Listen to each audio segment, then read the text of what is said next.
Oh yeah, Malaika isithi melody yasithatha yasibeka kanye phaa kwimizuzu masiyenze mphulaphuli mithandathu xa injeya ibethile intsimbi yesixhenxe siyangena ke sibulisa kumakhaya ngamakhaya kwindawo ngendawo eniphulaphuleni kuzo yivukani le community radio ku-90.6 98.4 kuya ku-99.9 sikuphathela inkqubo kweli icala lingapha khumbule esi sigaba senkqubo iphathelwe ke ngeminqweno emihle sisikhululo sakho sasekuhlaleni ivukani community radio ibambisene ne-farm radio international namhlanje sikwi-episode yethu yesithathu emphulaphula evukani community radio apho khona sijonga sesithi climate change impact on communities and what nature-based solution practice can be used. Kulapho ke namhlanje sijonga ukuquququka kwesimo sezulu kwakunye ne-nature-based solution into yokuba ngaba zintoni ezinokwenziwa ekuhlaleni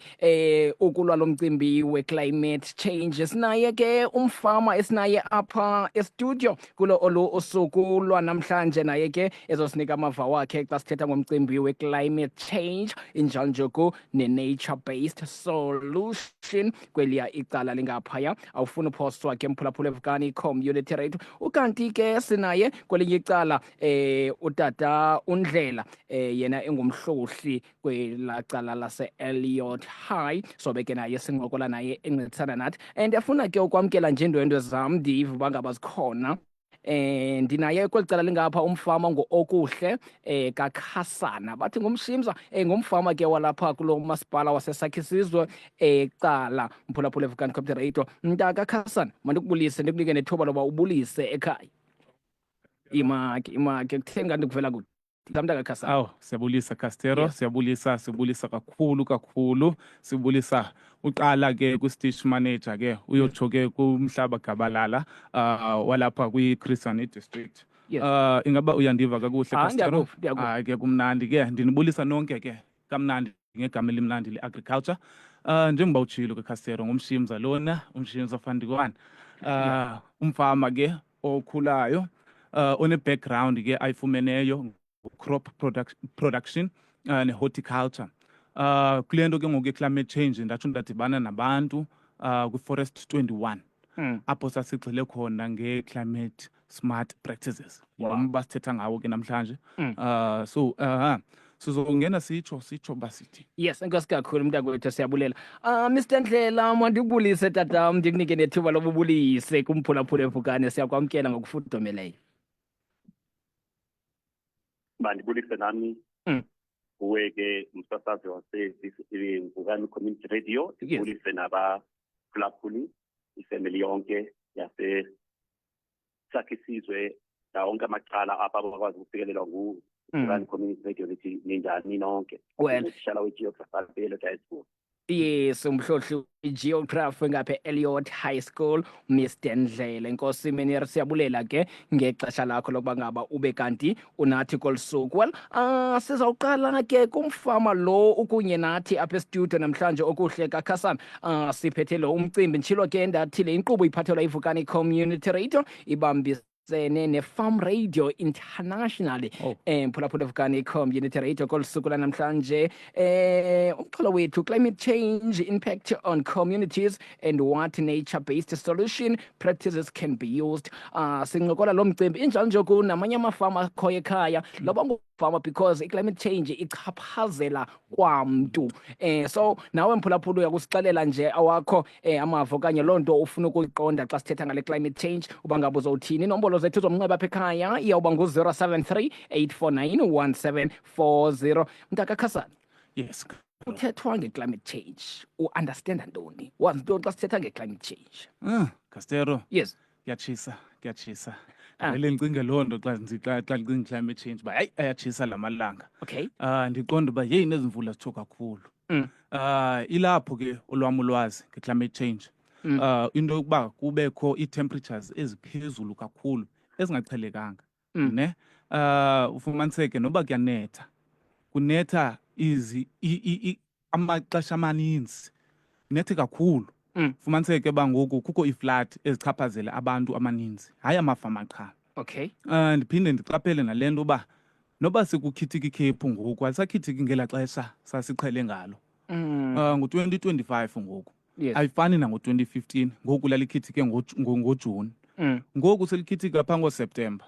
So lulapho olwam ulwazi ngale nto ye-climate change. Kutshintsha kwesimo sezulu. Nolu hlobo uyibeka ngalo ke unqa wethu namhlanje uba yintoni eyenziwa sisimo sezulu. And thina siyi-community singenza njani ukuyilwa loo nto ukuncedisana ne-agriculture. Yes. Kuva njalo mna. Yeah, nomcimbi ndiyafuna singawushiyi kakhulu umcimbi we-nature based solution because ngiyaqonda uba ngaba inako ukuncedisana nathi kulo mcimbi we-climate change. Ungathetha ukuthini ngayo? Kakhulu Castero. Le nto ye-nature based solution. Yes. Kusebenzisa izinto ezemvelo. Yeah. Ukwenzela iphinde igcine imvelo for ixesha elilandelayo. Uthi ukhumbule akhona ke abantu abanolwazi bathi into yobana senzela izizukulwane ezisixhenxe ezilandelayo. So siya kwinto ethi into yobana xa sisenza u-nature based solution okanye sithi u-climate smart agriculture, senza ke ulungiselela ezizukulwane ezisixhenxe ezilandelayo ngokusebenzisa izinto zemvelo uyidibanise nenye ukuze bekanti umhlaba wethu usagcinekile, imfuyo yethu iseluhlobo olululo efanele uba ilulo, nokutya esikutyayo ibe kukutya okunomsoco. Kwaye ke sijonge kwicala lamafama ke ngale engile ukuthi i-production yethu iyakhula. Okay. Kwaye ikhula njena ne-income ke ngoku iyanyuka. Siphinde sijonge nale nto yoba umhlaba uyagcinakala. So ke ngoku loo nto lo nature based solution usinceda ngolo hlobo. Iye isithwaxe njani mntasekhaya xa siphinda sibuyela phaa kwi-climate change nje okanye nje wena ndiyibeke as individual as umfama umcimbi ezinto selozibalile nge-climate change iye ikubethe njani wena, ichaphazela njani nje ubuwena? Okay, njengoba besike satsho uba siyibona njani le nto climate change. Yes. Okokuqala siyijonge kwi-engile yamafama. I-climate change sithi kukutshintsha kwesi simo sezulu isinike ubushushu obukhulu, ihambe ko-40 degrees, ihambe ngo-38, ifumaniseke yenzeka iveki yonke loo nto leyo. Okokuqala uzothi ngoku semasimini iyachana laa nto kwabasebenzi kwi-health yabo ngoba usebenza phantsi kwezo conditions zitshisa kakhulu okanye kunetha kakhulu. So uyayiva ke ngoku loo nto iqala ngekwimpilo yabo abantu abasebenzayo apha emasimini. Yes. Siphinde siyijonge ke ngoku ngoba ayingobantu qha apha emasimini, kwalapha kwimfuyo yethu xa kutshisa kakhulu ziba lula ke ngoku noba kubekho iirhorho ezizokwazi uthini uchaphazela impilo yazo le mfuyo lena. Siphinde siyijonge nangokuthi nabana kuzithole nakakade uba asinayo imithi siyachaneka, sichaneka kakhulu ngokuba kuzobe kutshisa sibe singenayo imithi yosinika umthunzi. Kwaye uphinde usincede kwalo environment inemithi, uyayiva kuba kwimimoya emikhulu. Okay. Le mimoya ibhudle ide imoshe nezi ndawo sihlala kuzo. So ndiya kwinto ethi into yobana xa siphinda siyijonga le nto ye-nature iba ingasincedisa njani singamafama or siyi-community ngokuphangaleleyo, into ezifana nemithi kanje. Uyabona zizinye into ezikwazi ukuncedisana nayo. Yona iyasichana ke nyhani kakhulu le nto ye-climate change ngoba uzothi ngoku sowulimile ufake ezo fertilizer kutsho izikhukhula ezinkulu. Ufumaniseke ngoku naloo fertilizer iyahamba naloo manzi okanye ingahambanga naloo manzi ibe ngumhlaba lo uhanjiswa ngamanzi, laa nto kuthiwa yi-soil erosion. Uyayiva sekhumbula nathi phaa ko-standard banibani uba ikhona into ze-soil erosion and zizo ezi ziye zichanwe yile nto yale climate change. Uyafumana Yes. uzothi ke ngoku xa siyijonga nalapha ngexesha lolima because yonke into esilimayo sesiyibale ngexesha ngesimo sezulu sithi hey ngeli xesha ngoku ufana uba sithi kanti sifaka ispinatshi, sifaka itswele. Yes. Ezo zinto ezo zizikhontrolwe yintoni? Sisimo sezulu. So isimo sezulu ngoku xa singacaci kakuhle singade siqikeleleke ncam iyasichana ngoba we do not have i-actual time of i-planting. So ngoku iyayimosha i-production yefama because ubhude elaa xesha ngento yoba ubuqhele esa simo sezulu sango-2015 kube ngu-2025 ngoku.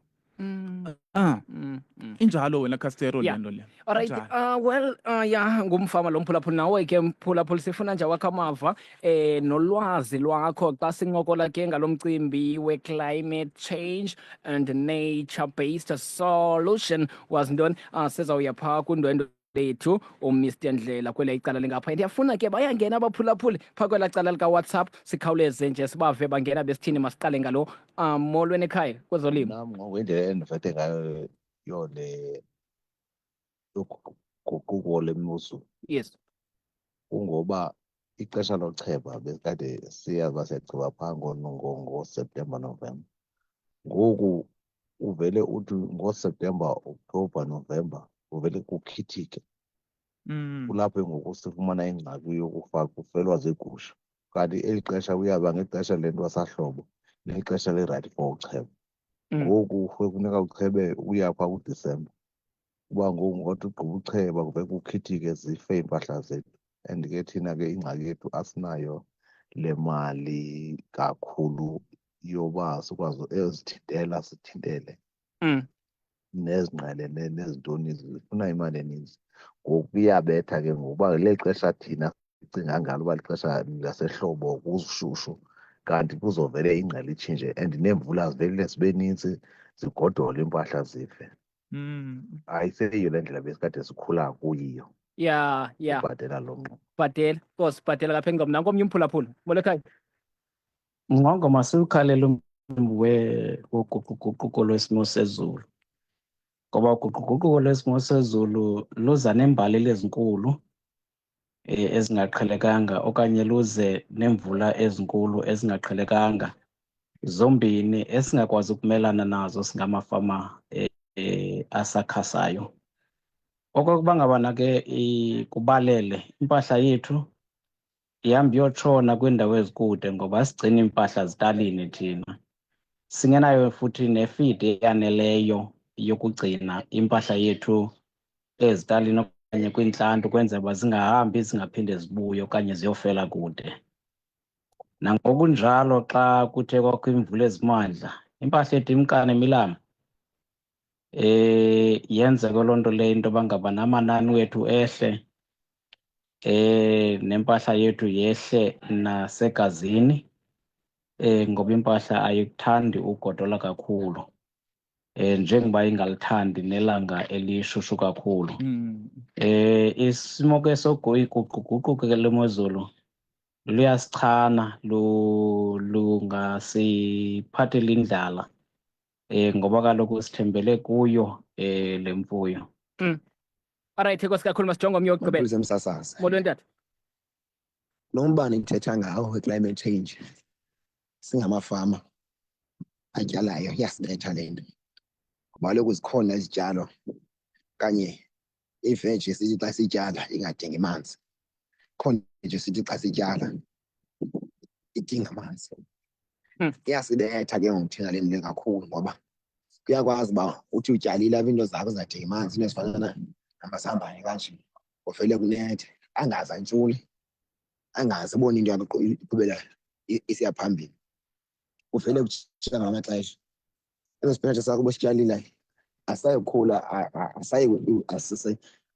asikhuliseki kakuhle. So iyasibetha le nto kakhulu thina climate change.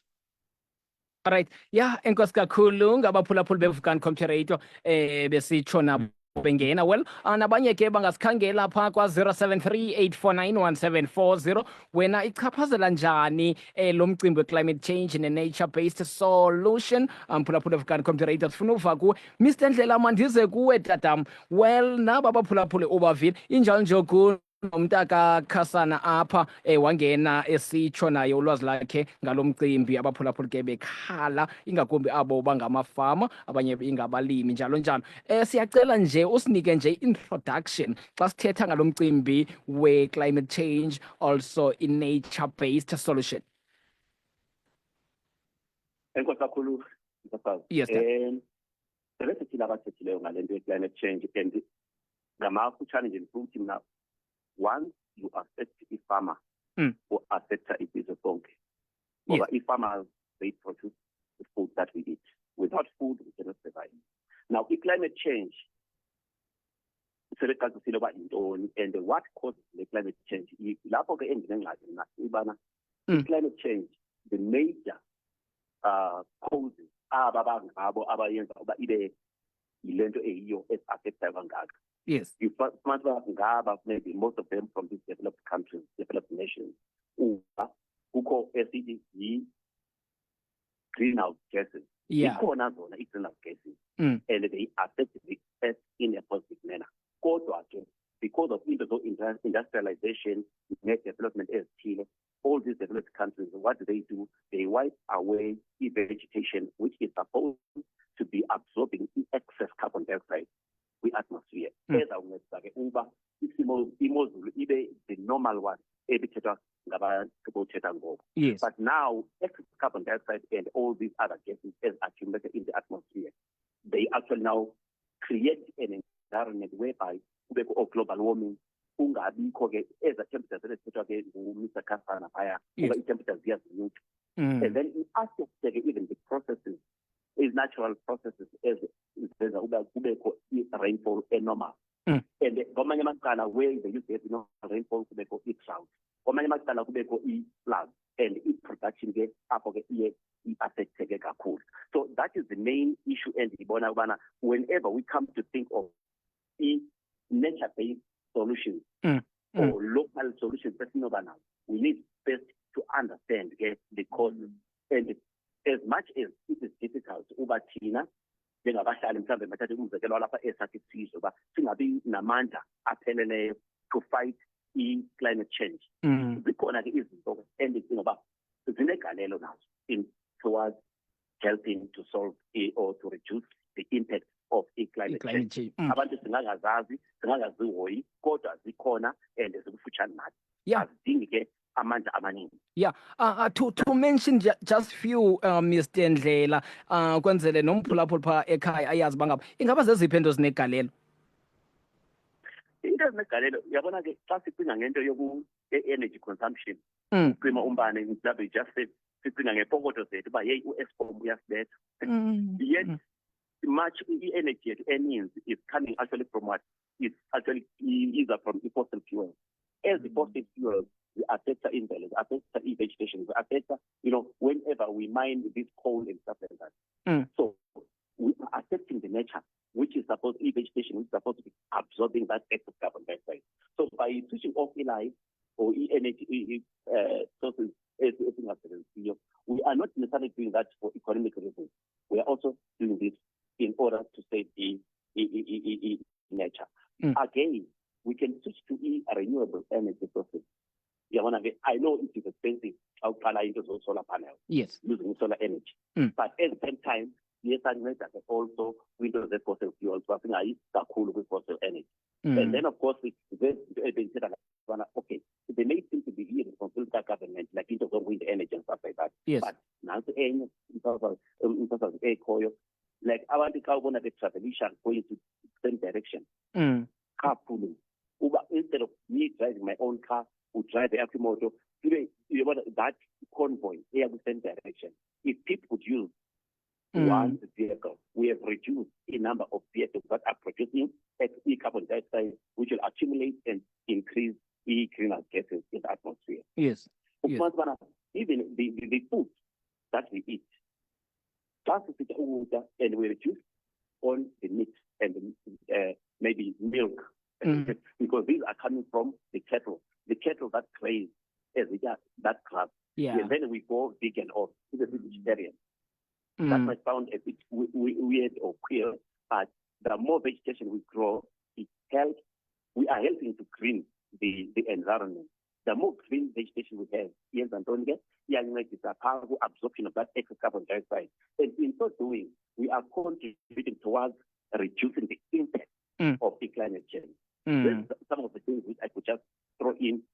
We don't think about these things normally. We don't take them seriously. Wow, Mr. Ndlela uyichaza yavakala. Well, nathi apha studio siyafunda because ezinye okay, all right. Okay, siyakuva. And yabona ingathi indondo lam linayo nje umbuzo linawo elifuna ubuza apha kuwe. Manikele kuMntaka Khasana nanku Mr. Ndlela. Mr Ndlela, siyavuya ke uphinda sibe nawe ngohlobo.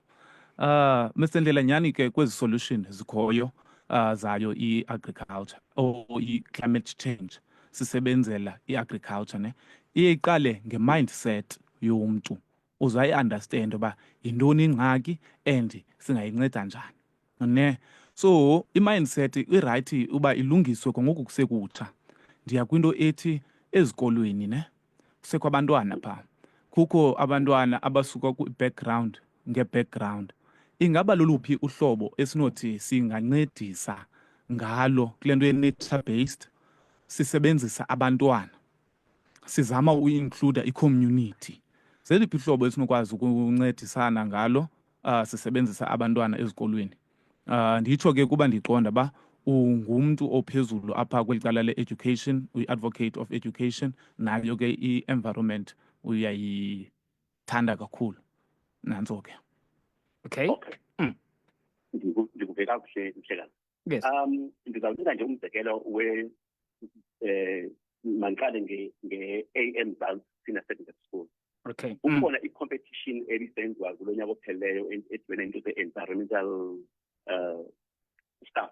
Oh. And they have gone very far, and ikhona i-program ke ndadibana nayo nje ukubonakalisa uba kukhona into ezakwenzeka phaa e-AM Mzansi. I appreciate, uyabona ke those competitions abazingenelayo phaa, xa bengena kweza competitions, abantwana bangena besiya kwi-competition and they learn more now about how to take care of the environment. Apha e-Electra High School naye utitshala Mr. Saibu u-introduce into ebizwa yithiwa Eco Club. I-Eco Club, that Eco Club, ngamanye amaxesha they try to grow i-vegetables apha esikolweni. Of course zibe i-challenge ezithile, but if ungekho nto abayenzayo kumaza bazajikeleza throughout the school, just educating abantwana to pick up the litter. Yayibona, and ndikhumbula ke even i-foundation phase lapha e-Electra High School umasibana ngexesha like i-6-7 minutes for uMandela. Yes. There are 6-7 minutes for Mandela. Every year they go out in the street picking up the litter. And laa nto abayenzayo to help abantwana to fight i-pollution. La pollution ukuthethile mhlekazi phaa usiyona i-fertilizer ne-soil erosion xa iyenzekile. Ucinge kakuhle uba xa isenzekela i-soil erosion, yonke la fertilizer, yonke la nkunkuma esibone esiphakathweni, yabona ingena emlanjeni iye elwandle. Yes. And then it's actually polluting the water. Is affecting even the process yantoni ye-evaporation. Ungabikho mvula epheleleyo esidingayo. So there's a lot that schools can do besides teaching what is in the textbook. Yes. Clubs as environmental awareness, environmental campaigns, printing out t-shirts. You want to they advertise about it, and even through this program as Koyongo, who create never even as maybe equal into the environmental management.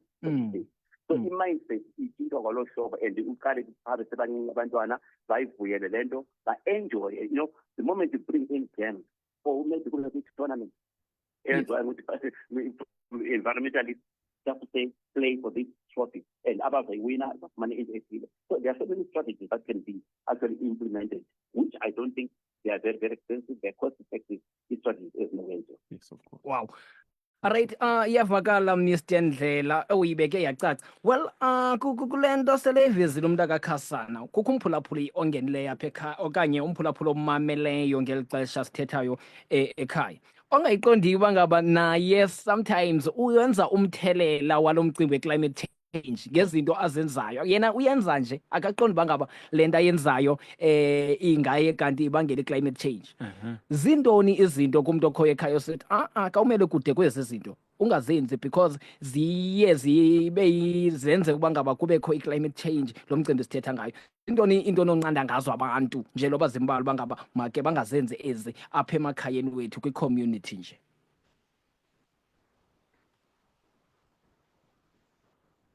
Sorry, yes, ndibuza kuwe Mr. Ndlela. Yes.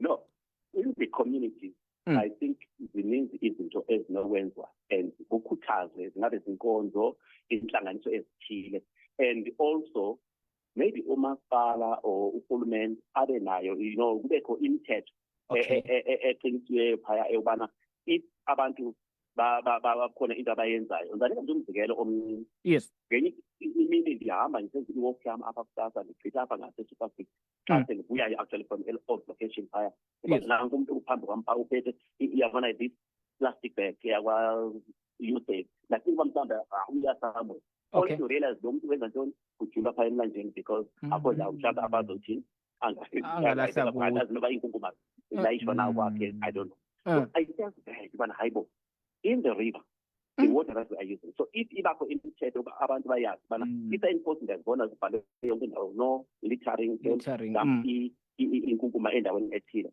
Now what I would just say mhlawumbe imithetho ingabakhona i-consequences zibe ayazi bana if ngiyophula umthetho kwalo hlobo ndizawukwenza lento nalento. So through different gatherings also apho abantu abaqhela ukuya khona ngaba izinhlanganiso ezombutho ethile stuff like that kubekho into ethethwayo ngayo lento in as much as abantu bengacinga ubana mhlawumbe into eye-farmers cha but ifunelwe indlela uhlobo enobekwa ngalo so that le nhlanganiso ekhoyo mhlawumbe even kwaphaya siyabona even nasenkonzweni ikhona i-scripture ethi yona all rivers dry to the sea but the sea is never full. Siyabona ungayithatha naphaa understand but okay ikhona into egeography walapha kumbhalo lo i-scriptures so any organization or any grouping yabantu mhlawumbe mayibekho indlela ezawubekwa ngala language abantu abaze-understanda ngayo kwakulo mbutho abakuwo so that at least i-message yabona ingapheleli cha apha esikolweni ingapheleli but wonke umuntu nje akhule enayo into echoyo apha kuye ubana okay climate change is real and I affect farmers only. I affect them because when food prices go up, so I think there are different methods that we can use ngale language as I understand what long actually. Wow. All right. Well, Phulaphuli 0738491740. Inikisum mhlamda kaKhasana engena ndlela nohlobo uMr Ndlela asinika ngayo. Well, Mr Ndlela ndizophinda ndibuyele apha kumntaka Khasana. Ndiyafuna man. Are there any existing nature-based solution projects? Nje ndiyaqonda bangabe lapha esakhe isizwe usebenza ngakhona. Are there any existing nature-based solution ozibonayo i-projects eziqhubayo kwaye ke eziphumelelayo onezitori zayo kuloo ndawo kuyo? Oqonda bangabe ibanje? Mr Ndlela unibambile? Okay. Yes. Nature-based solutions. Yes. Up around until but a few years back, and then I want to put on TV. Okay. There's a project in Antakamalayo, the area of Zimbabwe. Right? Okay. And what would happen from I think at the show or something. Yes. And those guys, they're growing beautiful vegetables. That's not okay. This is something which is great. If everyone could watch this up at Stalin, I won't want to know. Umhlaba ukona away, it might not be fertile. Okay. I think those are small projects which maybe people that know small capital enough money. So when we have so many people around who are unemployed. But how about just fencing up a small portion of land? It's really for them. Yeah. Which way, okay, vanilla is capital. Come and grow vegetables up. Number one, second, unemployment away from these people. Number two, we have created an environment as a absorption of the carbon dioxide or excess carbon dioxide. Yes. Number three, we are providing food. And I believe their produce, it won't be as expensive as what we buy from these shops. Because other bantu are not much expensive in terms of the transport because the market is all up. So really as a project. Yeah. If people could put their heads together as a community, there is somewhere to start from because there is land which is not, of course, not much of it, but wow. All right. Khasana khona nje ofuna uyongeza into kweliqala? Ngathi singaqala phana sithi reverse nje kancinci Castero. Yes. Siye kula do's and don'ts. Okay. Ezincedisayo ukulwa le climate change. Okay. Ndifuna ugxila kwelicala kakhulu mna kweli lezolimo. Yeah. Kwelicala lezolimo sijonge kakuhle make siyinqabele into yosebenzisa ezi fertilizer synthetic sizithengayo pha masizisebenzise kancinci. Nangona ke zizisa i-production ne-quality enkulu. Yeah. Nangona ingekho right lo quality but ininzi. Ngicela sizame nje ukunciphisa kwelo cala. Xa ndisithi ke sinciphise andithi into yobana singafertilize. Ikhona imigquba esinoyisebenzisa. Imigquba ungathi libe luhlobo ngohlobo. Ngomgquba uyakwazi ukwenza iti yomgquba kuthiwa yi-vermi-tea. I-vermi-tea inawo lamsoco womgquba, la nitrogen, la potassium, la calcium, yonke la misoco neminye ke i-iron endingazude ndiqhe kuzo efunwa sisithole. Siphinde sijonge nokuthi into yobana kule ndawo ulime kuyo yiba nayo indawo ofuya kuyo kwalapha kule ndawo iyi-1. Ndizama upromota into ethi into yobana iinkomo ziyathoyiletha. Njembe ke ngoku zishiya obabulongwe phana biyayenza i-decomposition, ufumaniseke uba umhlaba uphinda ufumane umsoco ngalaa nto injeya. Siphinde siyijonge nangohlobo oluthi into yobana njembe ulima Yes. lima nazo i-cover crops. Umzekelo uqonde umzekelo njembe ngoku kuzolinywa mhlawumbi ezithole ze-winter, into ezifana nezipinatshi, into ezifana nekhaphetshu, ibroccoli, ibhitruthi, Yes. ukhona omnye umhlaba ongazusebenzisa pha. Yibe lowana umhlaba khawuhlwayile nge-ryegrass, ungawuyeki nje la mhlaba ungawuphethulanga. Uhlwayile nge-ryegrass kwenzele la ryegrass leyana ithini ikwazi ubuyisa umsoco kwalapha emhlabeni. Ukwazi ubamba umhlaba ushushu. Uyayiva kwenzele ulungiselele isizini elandelayo.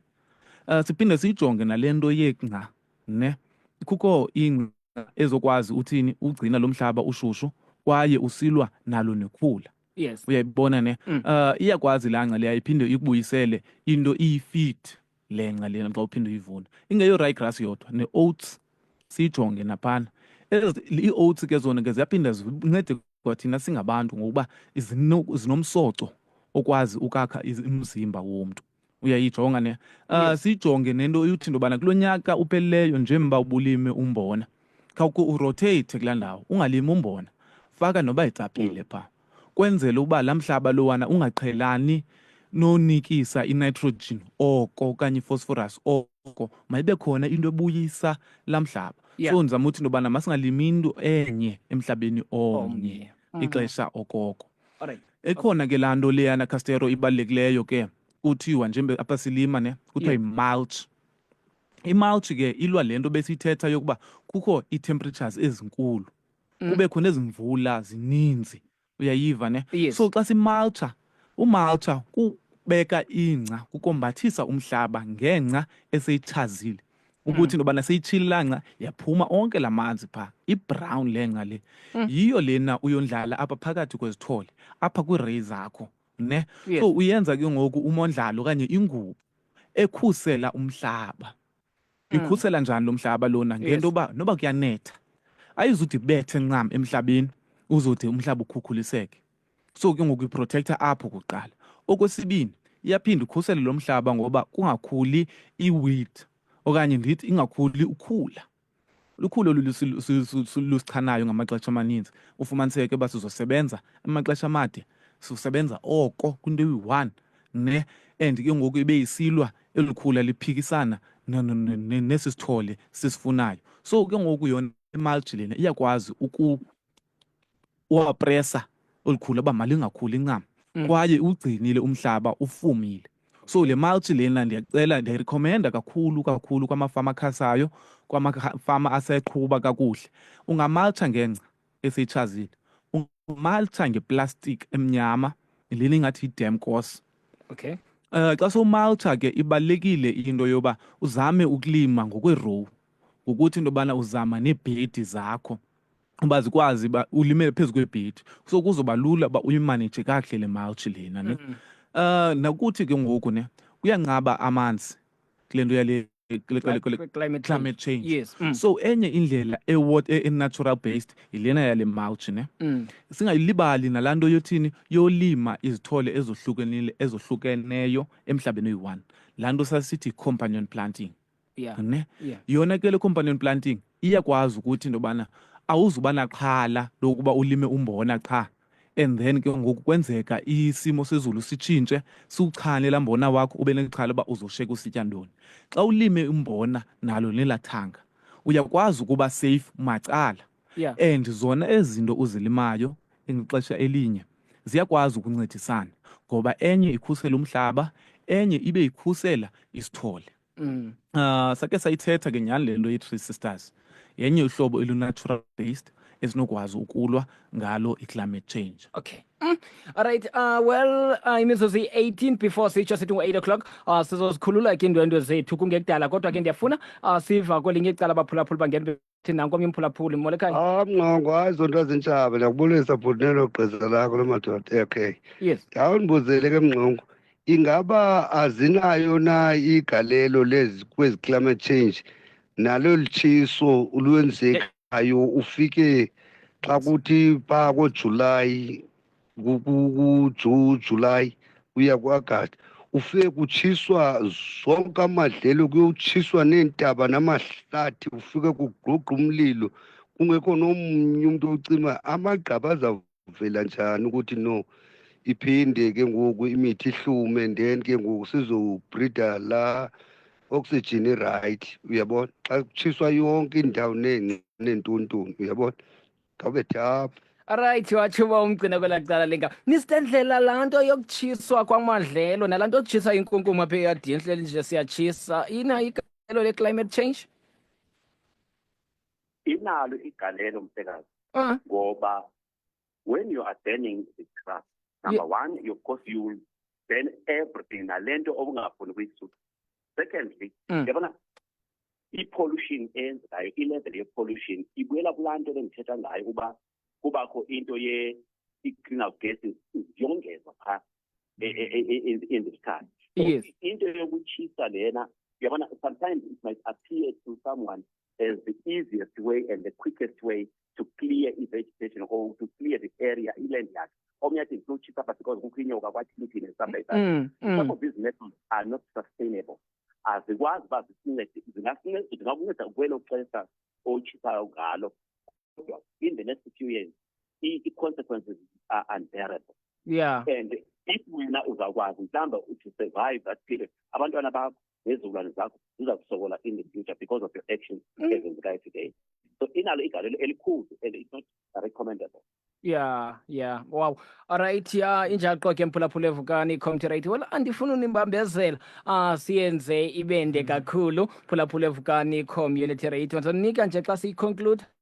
Sizoyivala inkqubo yethu nje amazwi akho okugqibela mntakakhasana kwelicala emva koko well ingathi ukhona omnye umphulaphula okhoyo kwelicala masiqale sive kwelicala lo mphulaphula ungene esithini yena Radio Molo. Molo msasazi. Molweni. Ndiyacaca bhetele mna ndiyaphila bhetele. Msasazi iqoqonda mali kukhona ingxaki. Xa utyalile kuthiwa mose kukho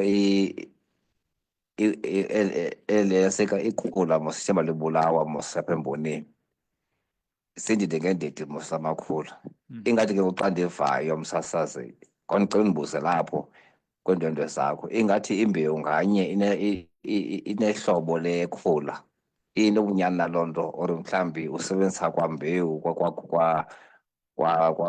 kwanto nje yobulala ikhula kwezi spray sekhula ke or mhlawumbi ke ispray ngasinye sinembewu yaso inobunyani njani loo ndawo leyo xa ndibuza lapho ngoba ingathi yona iye ikhawuleze laa ndawo yembewu yekhula ufake ispray but ke ngoku ndikwandibuzele nje uba ngaba inobunyani na kulaa ndawo uba imbewu nganye nedide layo lespray or mhlawumbi uyakwazi uthenga ispray sekhula ubulala ikhula usifake nehlobo lokwenza ihamba njani apho kwandibuzele kweendwendwe zakho msasazi. Alright, yeah, inkosi kakhulu ndiyaqonda mntakakhasana ndifuna wena le emva koko siza kuyishwankathela. Yes, of course. Hey, now kubunzinyana leli question. Yeah. Okay. Kona ke ibalulekile kakhulu iwese xa kufuneke ba ube kanti ulime into ezahlukeneyo egadini eyi-1. Ufumaniseke uba ulime ikhaphetshu, walima itumato, wanayo nespinatshi, wanazo nebrokholi phaa. So uyabona ezo zinto ezingekho kwifemeli eyi-1 zonke. Ewe ke ina ubunyani loo nto ukuba zikhona izithole ezifuna ispray esithile. Umbona awunosebenzisa isi spray icametrin uphinde uspray ngalo ikhaphetshu, ngoba ezarhorho ziphana ziye zingafani ngamaxesha amaninzi. Kona ispray zine-level okuthiwa zii-class ezikhoyo phana. Kukho uclass A, ufumaniseke uba uclass A lona uyamsebenzisa kwi-pre-application before ibe kanti ezi zithole zakho ziyadubula. Uyayiva ne? Iphinde ibe khona lena uyisebenzisayo during i-production. So nguclass B lo. Njengoba uzothi nangoku singathi sefika kwistage uba mayibe kanti iyavuthwa, usebenzise enye iclass eyi-post lentuza, post production, ukwenzela uba nezi zirhorho ezisemva okanye olukhula lilo eli libethwayo. Ndiya kwinto ethi ke ziyashiyana. Into ebalulekileyo xa uyothenga ispray either for irhorho okanye for ukhula, kufuneke wazi i-active ingredient yayo. Active ingredient yiyo lena i-common uzo zonke lamayeza, ne? Ngoba elinye iyeza lingabizwa nge-Sametrin, enye ibibizwa nge-Cametrin. Uyayiva? Amagama nje ohlulwa kancinci ngoba zenziwa kwiikhampani ngekhampani, zenziwa zii-scientists ezohlukileyo kodwa zibe zisebenzisa into eyi-1. Enyanisweni ke zikhona ke kuyashiyana la mayeza. Into esimple eye incede amaxesha amaninzi kusebenzisa nyhani ezinto zi-nature based, ne? Usebenzisa ezi-nature based, into zosebenzisa ikinafol, ne? Uyisowukhe emanzini, usebenzisa ikinafol, uyidibanise netswele eli, nethi uwasowukhe phana emanzini iyakwazi ukuthini uwagxotha la khula ezarhorho. Umzekelo xa uphinda usebenzisa ezinye into ezi-nature based, laa nto uyosebenzisa into ze-mulch kanje, uyabo, uyaphinda uyalikwazi ke ukulilwa elo khula. Uyayiva ne? Nento yophinda sithi into yobana kule nto yokhula ne, utshintsha le nto ulima kuyo inayo umohluko, nangona ingenzeki immediately i-impact yayo okanye iveze i-effect yayo uba hayi ndivela kanje ke ngoku mna. Kona i-nature based solution zinayo ke ngoku impact phana. Ndiphinde ndiyiveze le nto yemililo. Kulo nyaka kuphelileyo besinengxaki zikhala kakhulu singamafama uba iinkomo zethu emadlelweni ziyachaphazeleka ngoba ngoku umlilo mininzi. Iphinde ke ngoku ihambe nakulaa nto beyithetha uMr Ndlela yokuba into yobana kubakho i-water pollution ezenzekayo phaa. Ukubaluleka kwamanzi nayo into zemililo inkulu kakhulu, ngoba xa singenawo amanzi sizoxhatshakelwa ngemililo. So sizama ukuthi into yobana uplanta kwemithi lolunye uhlobo losondeza amanzi kanje. Uyayiva ne? Ukubakho kwemithi, ukubakho kwegcino lwamanzi abe maninzi, siyakwazi ke ngoku ukuzilwa ezi zinto ziza ne-climate change, umzekelo. Kona Castero, into endifuna nje uvala ngayo mna yinto yoba i-mindset ekufana uba itshintshe apha eluntwini. Izibe khona ezi voluntary campaign esithi into yobana mhlawumbi abantu bayachola amaphepha, umntu bevolontiya bengajonganga nzuzo. Uyayiva ne? Nakwezi community forum iba khona nalaa nto sizame uba silime imithi apha kwii-community zethu. Ne? Kakhulu sigxile phana ezikolweni, ngoba ezikolweni kulapho ke ngoku i-knowledge yethu fana uba siyi-investa khona, ngoba sisizukulwana esi silandelayo and sisebenzela sona. So ke ngoku xa siyokwazi ubafaka le knowledge inje phana ezikolweni, siyakwazi ngokulula u-involva i-community, babe nazo ke ngoku iiprogram abanazo, zibe khona nee-competition. Isikolo ngasikolo senze i-competition yazo sithi amaqale ngolima imithi enga. ne nangona sithi singazujonga ba i-produce Ntoni, ndolumi yeah. uyayiva ne ezo eco club ezo zibalulekile kakhulu nasezicaweni lihlobo lena likwazi ukuhambisa ivangeli yokuba sikwazi sihleli kwi-environment enhle ezokwazi nathi sithi singabantu abahleli endaweni enhle sizoba bahle Yeah. injalo.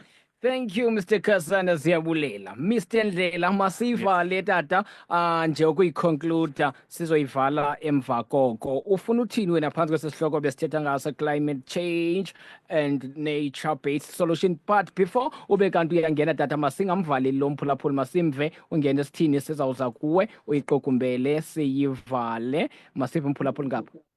Molo msasazi wami, mna ndicela ukubuza inkunzane ndingayibulala ngantoni? Ngoba kwindawo endikuyo kuthanda inkunzane noqaqaqa. Uba nganixelela nje uba ndiyenza ngantoni. Alright, Enkosi. ndiyaqonda uba ngabusophinda sibuye nazo wena ezinye izinto. Well, ndiyafuna mphulaphuli singawulahli umxholo. Well, ngoba kaloku umcimbi esithetha ngawo ngoku sijonge umcimbi wokuququka kwesimo sezulu kwaye nendlela esiyawuthi sibe kanti ithintela ngayo i-nature-based solution. Mr. Ndlela, masivale tata, ungathini nje amazwi wakho okugqibela? Xa ndigqiba ke msasazini mna ndizawuthi ke ndisongeza kule nto ethethwa ngutata Kasana phaa uba Yes. masitale imithi. Ndithi ke mna for every tree mhlawumbe that one cut down mhlawumbe ufuna ukwenza loo nto ufuna ukuyenza khawuzame mani ukuthi mhlawumbe I will plant 2 to replace it. Ibe nje ipolicy yakho umuntu nomuntu ayenze lo policy okwenzela ubana ingasincedisa naleyo. Useyithethile ke umfoka Kasana ngento yoba the-reduce ne-pollution. Yeah. Ikhona into reduce, reuse and recycle. Ibaluleke kakhulu. Ibaluleke kakhulu lento yobana uyazi ubana okay ndiyaye ndibone nalapha esikoleni sinayo imigomo ufuna obhaliwe yoba lo ngowe-glass material, lo ngowe-plastic material, lo ngowe-into ezithile. So if we could respect that, uyazi ubana okay zikhona ezinye ezinto esizigalele emgomeni ezawulayishwa ngabalayisha inkunkuma zibe ziyaziwa uba ezi we can recycle, we can reuse. Yabona ke and nokuqwalasela ke iiphepha zokuba hayi amanzi siyawagcina kakuhle. And xa ndivala ndithi ke mna i-climate change is real. The fight against climate change is a fight for life itself. So if umuntu nomuntu xa ebona uba yintoni endinoyenza uba ndimisane nale climate change, uyibone uba nyhani apha ndivela ubomi bami, ndivela ubomi besizukulwane sami. Well, Mr. Ndlela, masibulele. Thank you so much tata ngexesha lakho nangomso ungadinwa. Siyabulela. Enkosi. All right. Well, masimbambe njalo Mr. Ndlela. Mntaka Kasana, masibulele tata mani ngexesha lakho. Oh, ndiyabulela kakhulu Castero ngelithuba. Ndibulela kakhulu nakuphulaphuli osandongena nokube kudala ebehleli nathi ke ngalomxholo. Sithi enkosi kakhulu. Let's reuse, let's refuse and let's recycle. Yes sir. All right, njaqo ke mphulaphula evukani community radio. Nkosi kakhulu le inkqubo ke obuyiphathelwa ngeminqweno emihle yivukani community radio kwakunye ne-Farm Radio International. Siyabulela kakhulu.